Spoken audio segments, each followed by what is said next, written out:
I often start the class by acknowledging that we're on Kaurna country, and I might spend a bit of time asking everyone to look out the window and think about this country, and that there are kind of layers and layers of histories that are being created here all the time.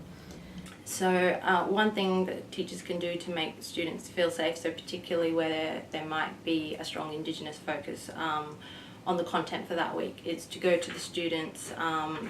who they know to be Indigenous and to talk to them beforehand about what they might want to say in that class or what their feelings are about that class, and to sort of have that pre-meeting so that students aren't put on the spot during the class, and just to really support them through that content to speak up in class if they want to, but also to let them sit back if they don't feel up to talking about whatever the topic is. I think the other thing is, like I touched on before, is to pick up on the comments made by non-Indigenous students and really explore what those are and use those as a learning opportunity too. I think it's important not to make assumptions about students, and I mean students in general, their understanding of Indigenous issues, of sort of socio-political issues, and sort of be prepared for to deal with what many might consider sort of basic historical discussions and things like that. I guess what I'm getting at is that there, I think inevitably, is a lot of ignorance about Indigenous issues, particularly from undergrads who are still young and not necessarily, may not know any Aboriginal people, so never